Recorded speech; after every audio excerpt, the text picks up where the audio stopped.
Bem-vindos ao nosso curso de espanhol. Que bom que você está aqui. O meu nome é Mariana Cunha, ou Prof. Mari.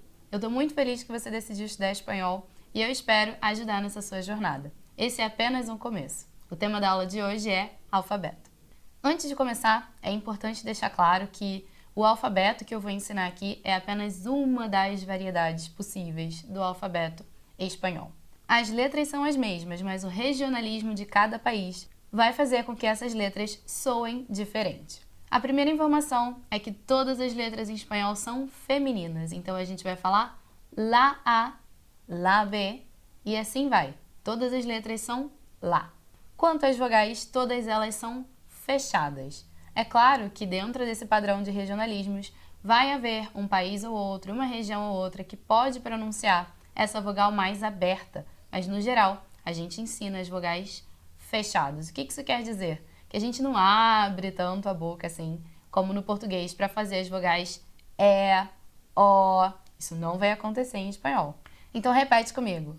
La A, la E, la I, la O, la U. Mesmo que dentro de uma palavra essas vogais tenham acento, nós vamos continuar falando fechadinho. Como é o caso de café, ou então sofá. Vamos para as consoantes. La B, la C, la D, la F, la G, la H, la J, la K, la L, la M, la N, la Ñ, la P, la Q, la R, la S, la T, la V, la W, la X, la Y, la Z. La Y também pode se chamar la Y. Algumas dessas letras vão mudar a pronúncia dependendo da vogal que as acompanha, como é o caso de C.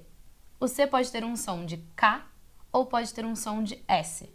E, como é o caso da Espanha, ele vai ter um som próprio, que é produzido com a língua entre os dentes. Por exemplo, Cecília. Dá pra ver a minha língua entrando entre os dentes? Cecília. Na América, a gente faz esse som de C como se fosse um S.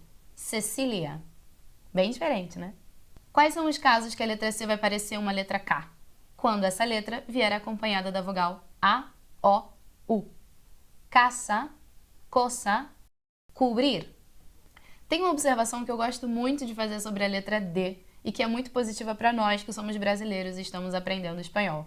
Como é que a gente fala lá no Nordeste a palavra dia? Aqui, como eu sou carioca, eu faço um chiadinho, eu falo dia. Mas em espanhol, nós vamos imitar os nordestinos, falando dia. E é o mesmo caso para a letra T.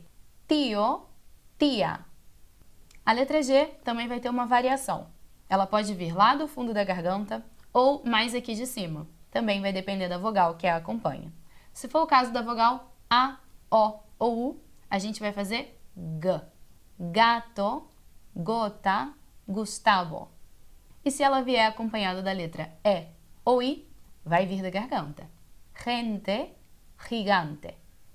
A letra J é bem parecida com a letra G, mas com um G que vem da garganta. Então, independente da vogal, a letra J, J, vai vir lá da garganta. Ramón, Jesús, girafa, J, Julián. A letra L também é muito especial em espanhol. Quando ela está lá no final da palavra, em português a gente transforma essa vogal em U. A gente fala papel. Em espanhol a gente vai levantar essa língua atrás do dente e vai falar papel. A letra H em espanhol também é muito parecida com o português. Ela parece não ter nenhum som, como é o caso de Helena, hijo, e quando ela está no meio da palavra, ela também não vai ter som, ela vai adquirir o som da vogal que a acompanha, como é o caso de ahijado, anhelo.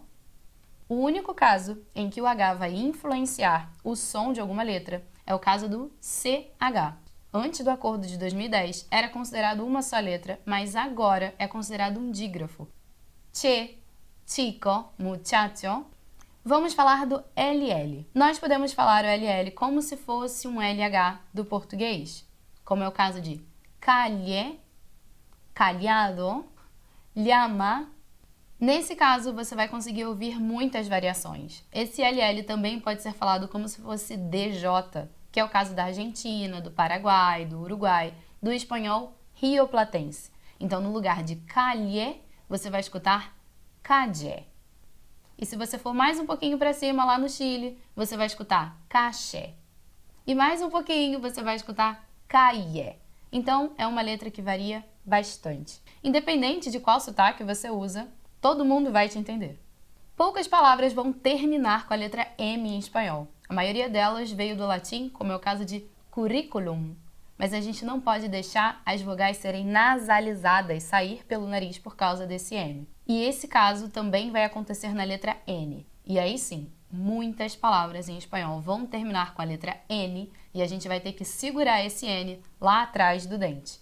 Vai levantar a língua, colocar atrás do dente e deixar ele preso lá. Não pode deixar sair pelo nariz. É o caso de corazón. Olha a diferença. Corazón, coração. Deixou sair pelo nariz. E uma outra palavra que a gente usa bastante, canción. A letra N parece muito com o nosso NH do português. Então, nós vamos falar niño, cariño, montaña. E eu acho que o som que mais se ouve em espanhol e que mais se fala é a bendita da letra R, que é o caso de vibrar a língua atrás do dente uma vez ou muitas vezes. Se a palavra é inaugurada, se ela começa com a letra R, a gente vai bater a língua no dente uma vez. Roer, risa, ratón. E quando esse R vir dobrado, RR, a gente vai bater a língua no dente várias vezes. Perro, carruaje. A letra S em espanhol é muito suave, então em nenhum caso a gente vai transformar esse S em Z como a gente faz em português. Por exemplo, casa, coça, suave. Então, independente dela vir entre vogais ou não, inaugurando uma palavra ou não, ela vai ser sempre muito suave. A letra V em espanhol é muito parecida com uma outra letra que a gente já viu, que é a letra B. O nome do V é UV e a pronúncia dela também é muito parecida com B. Isso é um caso mais para estudo linguístico, mais aprofundado, se você quiser ver realmente as diferenças. Num estudo prático, nós falamos a letra V de verdade como se fosse um B. Então, a gente vai falar verdad, violeta, veces, Habana. O caso da letra W, que é o W, é interessante porque é como se a gente unisse duas letras Vs. W, duas vezes a letra V. Mas, como é uma letra de origem inglesa, a gente imita os ingleses e fala como se fosse um U. Dificilmente você vai encontrar palavras de origem espanhola com a letra W. O X é especial porque ele é a única letra do alfabeto que vai ter dois sons ao mesmo tempo. Ele vai ter o som de um K e de um S ao mesmo tempo. Igual em português, a gente vai falar taxi, taxista. Em alguns casos, a letra X vai soar como um J. E aí é uma questão histórica, como é o caso do México. A gente fala México e não México, como nós imaginaríamos a pronúncia desse X, porque no passado, México se escrevia com J. A letra Y, ou IE, passa pelo mesmo processo de variação do LL. Então, nós podemos falar Y como se fosse um I, como se fosse um DJ, como se fosse um SH. Vamos à prática. Roya, roja, roxa. Essa variação vai acontecer quando o Y estiver no meio da palavra. No final, como em oi, esse som vai ser padronizado como um I. E agora, para finalizar, vamos à letra C, tá? Que é o nosso Z. Ela também tem pelo menos duas formas de falar. Na América, se fala como se fosse um S. Então, a palavra sapato começa com a letra Z, mas a gente fala como se fosse um S. E na Espanha, a gente vai fazer aquela história da linguinha, zapato. Gente, não tem jeito. Para aprender os sons, nós temos que praticar. Vá lá na nossa apostila e faça os exercícios. Eu recomendo que você leia tudo em voz alta para praticar mesmo. Te espero na próxima aula. Hasta luego!